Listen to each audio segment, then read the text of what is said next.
Muchas gracias. Bueno, hablamos con usted hoy porque tienen en marcha un nuevo programa de radiomarcaje de osos. Está ya en marcha desde septiembre. Creo que hay una osa ya marcada. Exacto. Nosotros recibimos conseguimos un proyecto del Plan Nacional del Ministerio de Ciencia y Tecnología que nos garantizaba poder efectuar este programa de captura y marcaje de oso en la cordillera Cantábrica a lo largo de mínimo los próximos 4 años. Durante este periodo la idea es conseguir capturar y marcar entre 20 y 30 osos, y ya tenemos una osa marcada este verano y ya nos está proporcionando una información extremadamente valiosa para el tema, sobre todo de la conservación y el manejo de esa especie. Le quería hacer yo 2 preguntas que no sé si es la misma, es decir, ¿cuál es el objetivo de este plan? Que entiendo que es recibir esa información valiosa, y ¿por qué es más valiosa esa información que la que se tenía hasta ahora? Claro, bueno, nos tuteamos mejor, ¿no? Así que vale, muy bien. Y mira,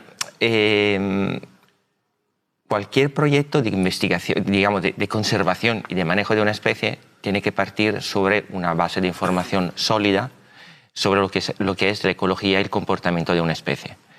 La telemetría, entonces el radioseguimiento, capturar y marcar esos animales con GPS es fundamental, porque la información que tú recibes permite saber exactamente en tiempo real cómo esos animales se mueven, dónde se mueven, cuándo se mueven, por qué, cómo se mueven las distintas clases de osos, es decir, hembras con cría, machos y hembras adultas, subadultos, y en la distinta época del ciclo vital del oso, es decir, a la salida de una osera, durante la época de celo, la hiperfagia. Toda esa información es la información básica sobre la que se tiene que basar cualquier tipo de programa de conservación y manejo. Sin esta información es un poco hacer una conservación sin saber muy bien por dónde ir. Sería como ir a ciegas. Exactamente. Esto es la idea. Esta información es fundamental para realmente poder seguir conservando y manejando con éxito esa especie que desde los años 90 hemos visto progresar en la cordillera. Sí, tengo entendido que es muy importante esta información hilando con lo que decía usted al final, ¿no? Sí. Porque es una especie en expansión, ¿no? Entonces sí, es muy importante esta información que se puede conseguir con el radiomarcaje. Claro, porque, bueno, por una parte hay más individuos en la cordillera y es súper interesante saber cómo se van desplazando, las áreas que van frecuentando. Por ejemplo, ese es uno de los objetivos principales de nuestro proyecto, estudiar la dispersión de los subadultos, es decir, por dónde se mueven esos individuos que por primera vez van encontrándose en zonas que no conocen. Porque no es lo mismo un individuo que más o menos se mueve en una área de campeo conocida como un adulto que no un joven que tiene que moverse en un espacio que desconoce. Entonces, esto nos da pistas muy importantes por la vía de movimiento de esos animales y la mortalidad, que esa es otra cosa muy importante. La mortalidad juvenil, por ejemplo, es un elemento que se desconoce. Y eso es una de las informaciones que radioseguimiento puede conseguir. Claro, muy interesante, ¿no? Es una manera de obtener respuestas a por qué mueren ejemplares jóvenes y cuáles son sus hábitos, y quizás ayudar a mantener y impulsar un poco más la especie. He leído que en el radiomarcaje que hicieron con la osa ahora mismo han descubierto que se acercaba a los núcleos poblacionales de noche, incluso por un polígono industrial, y luego por la tarde echaba la siesta. Claro, eso es una información muy importante. Es decir, esos animales viven en un contexto muy humanizado. En la cordillera hay muchas actividades humanas, pueblos, ciudades, carreteras. Entonces, claro, esos animales han aprendido a coexistir con el hombre, pero no sabemos exactamente de qué manera. Y, por ejemplo, esta primera osa ya nos ha dado informaciones muy valiosas, como la que tú estabas diciendo, es decir, es un animal que vive en el bosque durante el día y por la noche, solo en algunos periodos, es decir, en verano, cuando hay árboles frutales abandonados en los pueblos o moras de distinto tipo de fruta, entonces a lo largo de la noche este animal frecuenta los pueblos para comer y luego al amanecer vuelve otra vez al bosque donde se pasa la mayor parte del día. Entonces, claro, es la primera vez que en directo tenemos esos movimientos diurnos en el bosque, nocturnos en algunos pueblos. Y eso es súper importante saber, ¿no? Cómo esos animales interactúan con el hombre y cómo han aprendido a coexistir con nosotros. De hecho, cuando leí esta información me preguntaba yo a mí mismo, perdóneme la ignorancia, porque a lo mejor es algo obvio que le voy a preguntar, pero bueno, ¿el oso es un animal nocturno? Bueno, depende de los periodos, depende del tipo de oso. Se mueve mucho de noche, es verdad, sobre todo en las zonas donde hay más presencia humana, pero es un animal totalmente diurno en sitios donde no hay tanta presencia humana, tantas actividades o durante periodos específicos como por ejemplo la época de celo. Las hembras con cría también se mueven mucho durante el día, tienen pico de actividad por ejemplo al mediodía, entonces son animales yo diría que más bien utilizan todo el día para moverse. De hecho, me lleva a otra pregunta, ¿no? Si no será la influencia del ser humano la que les vuelva nocturnos, a lo mejor. Claro, eso pasa en muchos grandes carnívoros, por ejemplo. Claro, ellos en la zona donde más contacto hay con los humanos se pueden volver más diurnos o en zonas donde los osos se cazan. Ahí, evidentemente, en la época de caza los osos se hacen más nocturnos.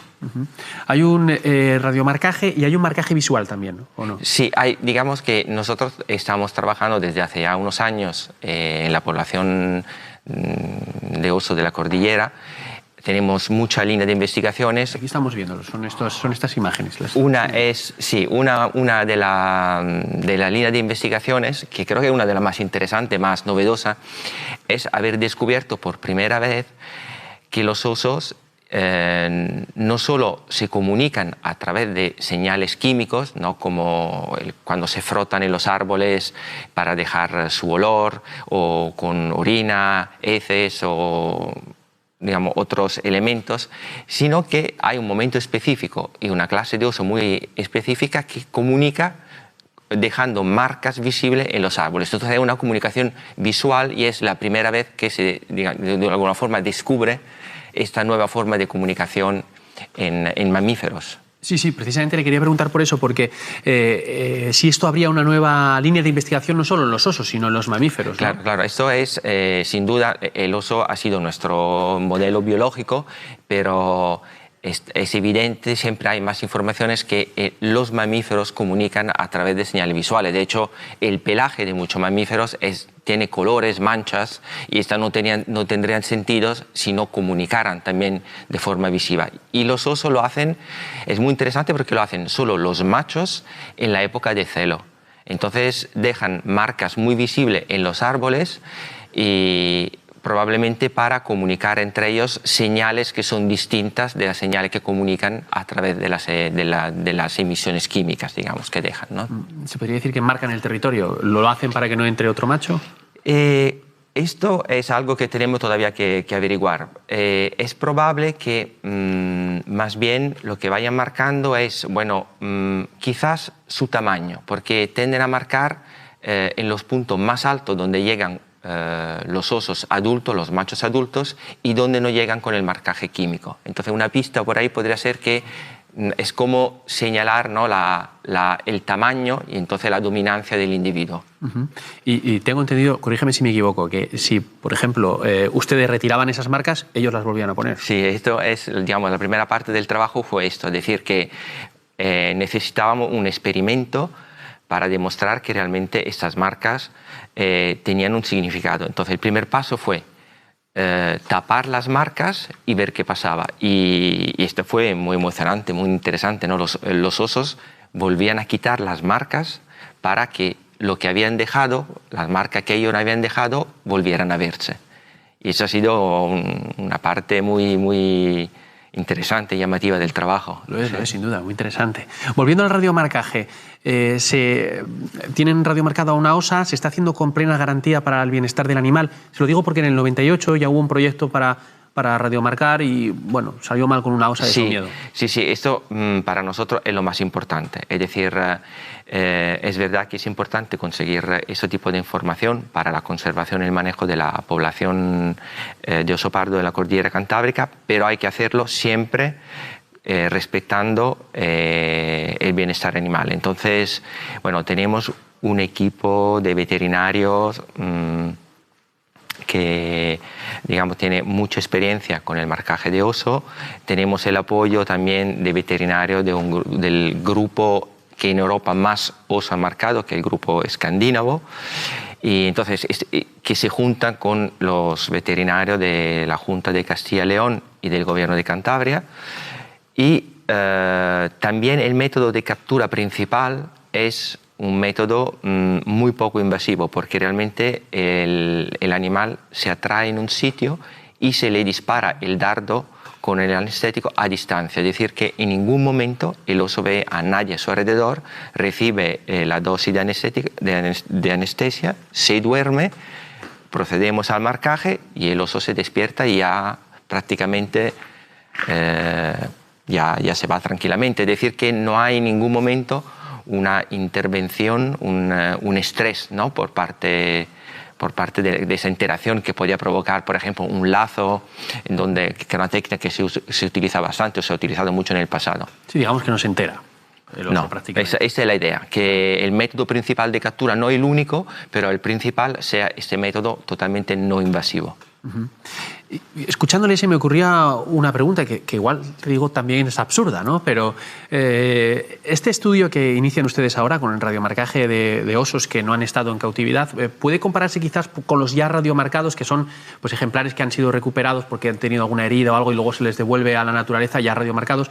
A lo mejor hay un diferente comportamiento que no lo sé. Claro, eso también es muy interesante. Nosotros ya analizamos los datos de los osos que se marcaron en Asturias, de estos que se recuperaron y se volvieron a soltar. Entonces ya tenemos esa información y va a ser muy interesante compararla con la información de osos que siempre han estado en libertad. Entonces, claro, eso también va a ser importante para también dar más informaciones en las futuras recuperaciones de los osos, ¿no?, en cómo soltarlo y en ver cómo luego se vuelven a adaptar al entorno natural.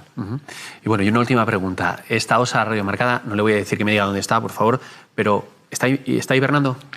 La cosa muy interesante es que esta osa entró en la osera el 17 de noviembre, que es muy pronto. Entonces lo que pensamos es que estaba preñada y entonces ahora estarías ya con la cría en la osera y tendría que salir de aquí a, no sé, un par de meses, por ejemplo.